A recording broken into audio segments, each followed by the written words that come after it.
अस्सलाम वालेकुम नाजरीन, मैं हूं अदील हैदर और आप देख रहे हैं मेरा YouTube channel legal and economic discussions. नाजरीन, गुजारिश है कि अगर आप अभी तक मेरा यूट्यूब चैनल सब्सक्राइब नहीं किया तो इसे प्लीज़ सब्सक्राइब करें ताकि हमारी हर आने वाली वीडियो आप तक बर वक्त पहुंच सके। नाजरीन, यकम जुलाई से नए माली साल का आगाज़ हो जाता है और उसके बाद FBR की वेबसाइट पे नया जो इनकम टैक्स का फॉर्म है, वो रिटर्न का फॉर्म है, वो अपलोड कर दिया जाता है। उसके अंदर जो पिछला माली साल अभी जैसे कि अभी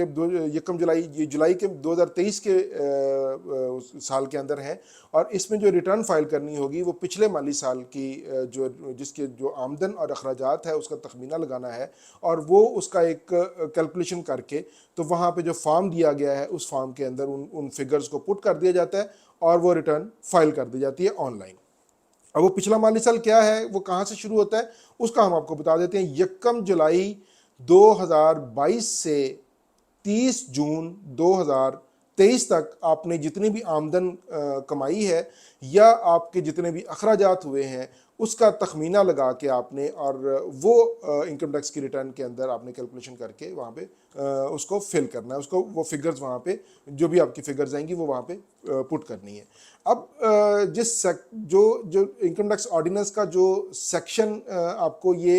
बताता है कि इनकम टैक्स रिटर्न किसने फाइल करनी है वो हम आपके सामने बयान कर देते हैं। इनकम टैक्स ऑर्डिनेंस 2001 का सेक्शन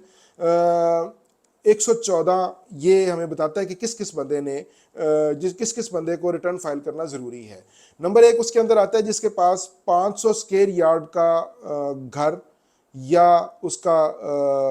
कोई बिजनेस प्रीमिसेस या उसका फ्लैट या लैंड जिसके पास 500 स्क्वायर यार्ड का जो प्रॉपर्टी का मालिक है उसके ऊपर इनकम टैक्स की रिटर्न फाइल करना ज़रूरी है। दूसरी इसके अंदर जो कैटेगरी है वो है जिसके पास 1000 सीसी से ज़्यादा जो कैपेसिटी की गाड़ी है, ताकत की गाड़ी है, उसके ऊपर भी रिटर्न फाइल करना ज़रूरी है। तीसरी इसके अंदर जो कैटेगरी है वो ये है कि जिसके नाम पे जो बिजनेस प्रीमिसेस पे या किसी के इंडस्ट्रियल प्रीमिसेस पे इंडस्ट्रियल या कमर्शियल नौयत का बिजली का मीटर लगा हुआ है उसके ऊपर भी रिटर्न फाइल करना इनकम टैक्स की वो ज़रूरी है। तीसरा इसके अंदर जो चीज़ है वो ये है कि जो लोग कारोबार कर रहे हैं वो अगर उनकी आमदन 4 लाख रुपए से ज़ायद है और वो अपनी इनकम टैक्स रिटर्न लाजमी फाइल करेंगे। इसके अंदर एक और क्लासिफिकेशन आती है सैलरीड क्लास की। वो उसके अंदर ये है कि जिसकी जो माहाना तनख्वाह 50,000 रुपये या जो सालाना तनख्वाह है वो 6 लाख रुपए से ज़ायद है, उसके ऊपर भी इनकम टैक्स की रिटर्न फाइल करना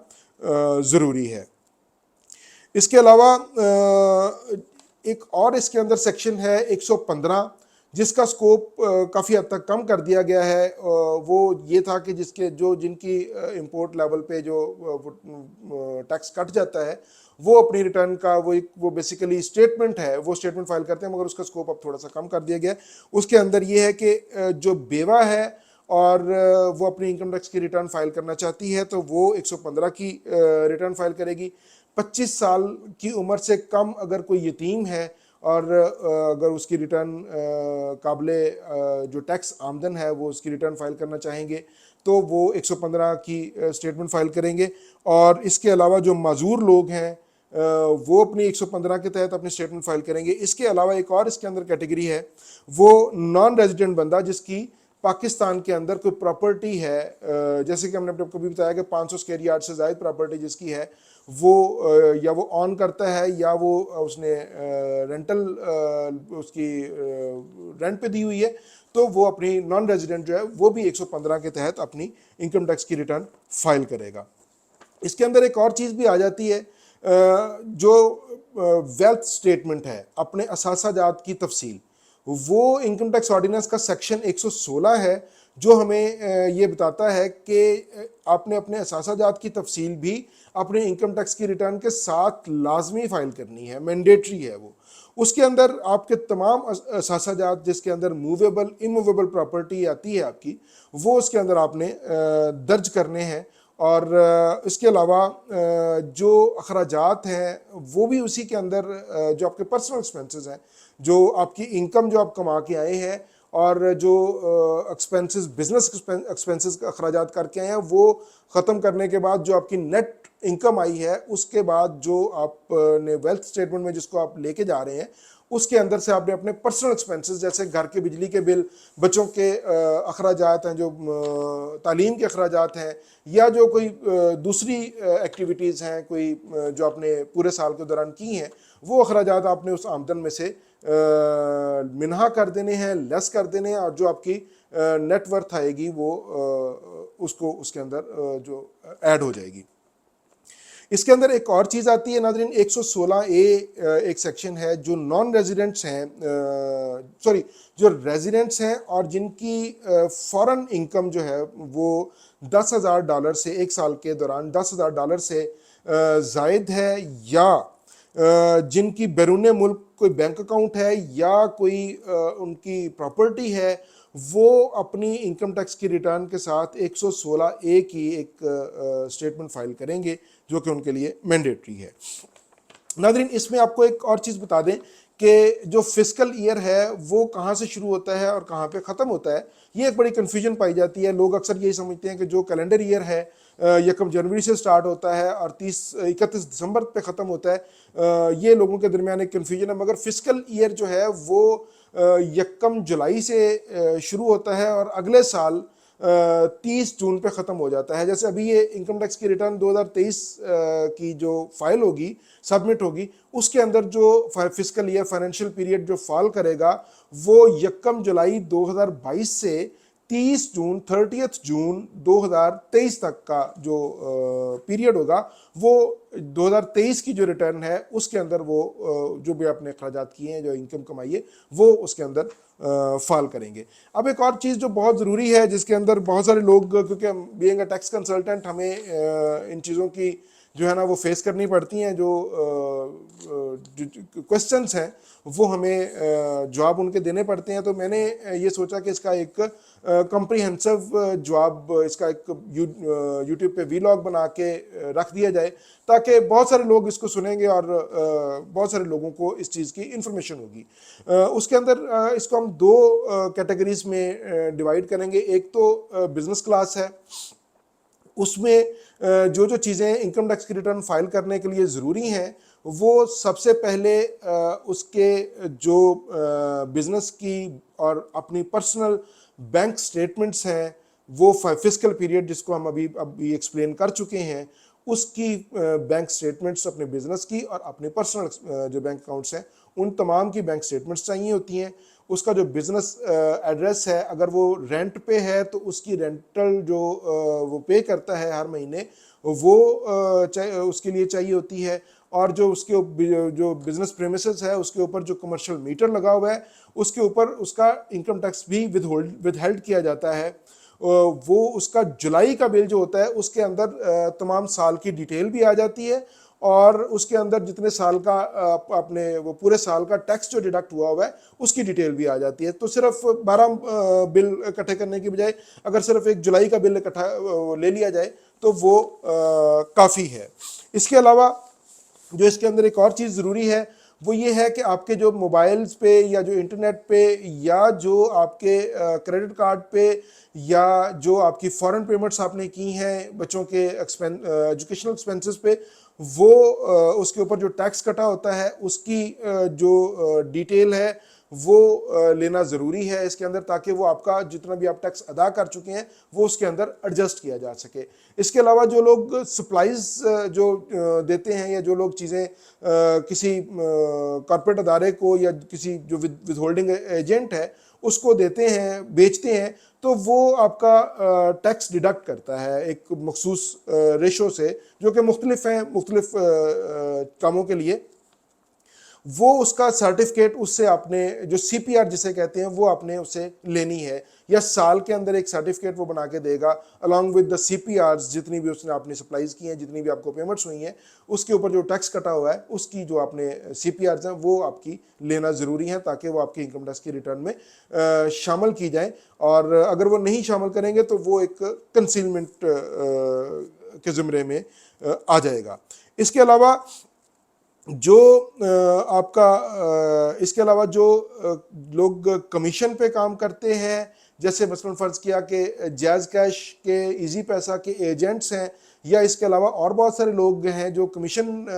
इनकम है जिनकी, जैसे आड़ती हैं या इस तरह की दूसरी कैटेगरीज जो हैं, वो अपने जो जहाँ पे वो अपना कमीशन पे काम करेंगे, वो जो विथहोल्डिंग एजेंट है वो उनका कमीशन के ऊपर इनकम टैक्स डिडक्ट कर लेगा, विदहेल्ड कर लेगा, और उसे वो गवर्नमेंट ट्रेजरी में जमा करवाना होता है। उसकी जो गवर्नमेंट ट्रेजरी में जमा करवाएगा उसकी सीपीआर आपने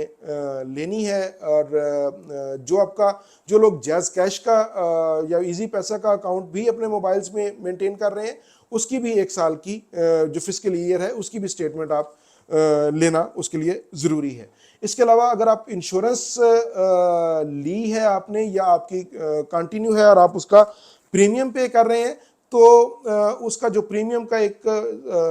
अदायगी की स्लिप है वो आपने इसके साथ देनी है, ताकि वो आपके उसके अंदर इंदराज किया जा सके। इसके अलावा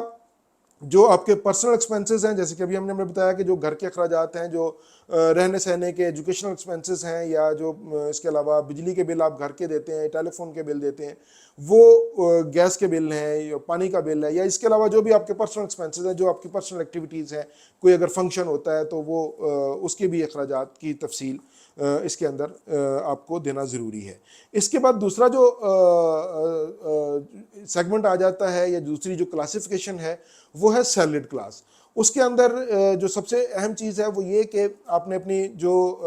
बैंक स्टेटमेंट्स हैं जितनी भी, वो आपने अपने इनकम टैक्स रिटर्न के लिए फाइल करने के लिए वो ज़रूरी हैं, जो फिस्कल ईयर आपका गुजर गया है। उसके अलावा जो दूसरी चीज़ है वो आपका सैलरी सर्टिफिकेट है, जो आपका एम्प्लॉयर आपको सैलरी दे रहा है, वो आपको एक सर्टिफिकेट बना के देगा जिसके अंदर ये बताएगा कि जी मैंने इतनी अपने एम्प्लॉई को सैलरी दी है और इसके अंदर इतना मैंने इसका टैक्स डिडक्ट कर लिया है। वो सैलरी सर्टिफिकेट लेना बहुत ज़रूरी है। और इसके अलावा अगर आप किसी कॉर्पोरेट अदारे में काम कर रहे हैं जहाँ पे आपको बेनेवोलेंट फंड के, या गवर्नमेंट के अदारे में काम कर रहे हैं जहाँ पे बेनेवोलेंट फंड के आपको जो फैसिलिटीज़ हैं वो अवेलेबल है, तो आपने 30 जून जो फिस्कल ईयर एंड हो रहा है, 30 जैसे अभी ये इस साल 30 जून 2023 का जो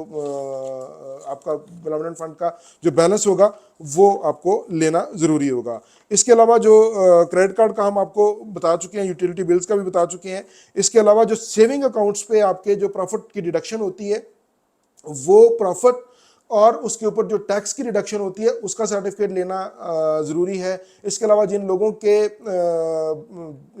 कौमी बचत अकाउंट, कौमी बचत बैंक में जो सेविंग अकाउंट्स हैं, उनकी भी आप प्रॉफिट डिटेल्स लेंगे, और उसके ऊपर अगर जिसके ऊपर टैक्स कटता है वो आपकी टैक्स की डिटेल लेंगे। और इसके अलावा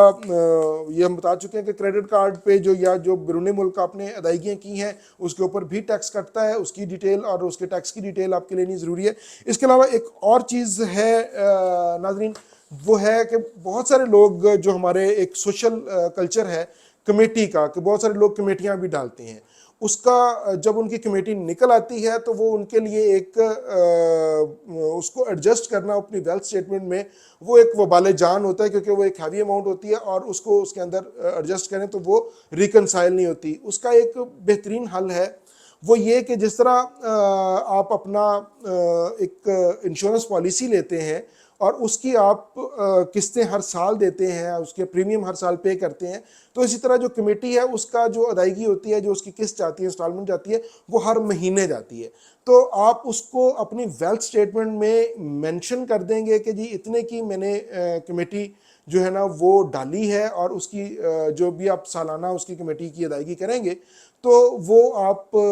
उसके अंदर उसको हर साल एडिशन करते जाएंगे, और जब आपकी कमेटी आप विड्रॉ करेंगे तो वो आपकी अमाउंट उसके अंदर एडजस्ट हो जाएगी वेल्थ स्टेटमेंट के अंदर, और आप बाकी अदायगियाँ अपनी करते रहेंगे। नाजरीन आज के लिए इतना ही। और एक और चीज़ नादरीन बहुत ज़रूरी है कि अगर फ़र्ज़ किया कि कोई गलती रह गई आपको इनकम टैक्स की रिटर्न फाइल करने में, या आपको अपनी वेल्थ स्टेटमेंट फाइल करने में, जो कि आपको बाद अपनी इनकम टैक्स की रिटर्न सबमिट करने के बाद याद आया कि मेरी फ़लाँ चीज़ तो इंदराज करना रह गया था, तो इनकम टैक्स ऑर्डिनेंस 2001 के अंदर उसकी भी प्रोविज़न मौजूद है उसके अंदर एक सेक्शन 114(6) है जिसके अंदर आप अपनी रिटर्न को रिवाइज कर सकते हैं और अपनी जो डिस्क्रिपेंसी या जो कोई चीज़ भूल गए हैं वो उसके अंदर आप एडिशन कर सकते हैं। इसी तरह अपनी वेल्थ स्टेटमेंट में अगर कोई चीज़ आप भूल गए हैं इंदराज करना जिसका अपनी वेल्थ स्टेटमेंट में, तो उसके लिए भी प्रोविजन मौजूद है। 116(3) एक सेक्शन है इनकम टैक्स ऑर्डिनेंस का, उसके तहत जाके आप अपनी इनकम टैक्स की रिटर्न को रिवाइज कर सकते हैं और जो आपकी गलती रह गई है, जो डिस्क्रिपेंसी रह गई है, वो आप उसको वहां पे जाके दूर कर सकते हैं। आखिर में नाज़रीन एक और चीज़ के इनकम टैक्स की रिटर्न की जो कट ऑफ डेट है फाइल करने की, सबमिट करने की, वो 30 सितंबर 2023 है। और इसके अंदर हर साल तकरीबन इजाफा हो जाता है, बढ़ा दी जाती है, मगर हम अभी से ये कुछ नहीं कह सकते कि ये इस साल बढ़ेगी या नहीं बढ़ेगी। तो एक ज़िम्मेदार शहरी होने की हैसियत से आपके लिए ज़रूरी है कि अपनी इनकम टैक्स की रिटर्न फाइल करें, सबमिट करें, ताकि आप एक जुर्माने से, जिसका जुर्माना भी को बताते चलें कि 40,000 रुपया नॉन फाइलिंग का जुर्माना है। अगर कोई बंदा रिटर्न फाइल नहीं करता तो उसके ऊपर 40,000 रुपया जुर्माना है उसका रिटर्न नॉन फाइलिंग का। तो अपनी रिटर्न बर वक्त उसको फाइल करें, सबमिट करें, ताकि आप जुर्माने से भी बच सकें और आप एक जिम्मेदार शहरी होने का सबूत दे सकें। क्योंकि अगर हम टैक्स नहीं पे करेंगे, अपनी इस इकॉनमी में हिस्सा नहीं डालेंगे, तो ये हमारा मुल्क कैसे आगे बढ़ेगा। ठीक है, बाकी जितनी भी सियासी चीज़ें हैं वो अपनी जगह पे कि वो उसके अंदर क्या होता है क्या नहीं होता, मगर हम पाकिस्तान हमारा घर है और हम इस घर में रह रहे हैं, तो इसकी बेटरमेंट के लिए, इसकी बेहतरी के लिए हमें ही सोचना है। और हाँ, बाकी तनकीद और हम करते रहेंगे कि जहाँ पे चीज़ गलत होगी वो, क्योंकि टैक्स पेयर्स का पैसा होता है और अगर वो सही जगह पे नहीं लगेगा तो उसके ऊपर बिल्कुल हम तनकीद करेंगे, मगर हमें सबसे पहले अपना टैक्स बर वक्त अदा करना है। जितना हमारा बनता है वो डेफिनेटली अदा करना है, ताकि मुल्क की तरक्की में भी हम हिस्सा डाल सकें, मुल्क की इकानमी में भी हिस्सा डाल सकें और हम जुर्माने से, पेनल्टीज से भी बच सकें। नाज़रीन, आज के लिए इतना ही। इंशाल्लाह ताला नेक्स्ट व्लॉग में हम नए टॉपिक के साथ हाजिर होंगे। तब तक के लिए इजाज़त दीजिएगा। अल्लाह हाफिज़। पाकिस्तान जिंदाबाद।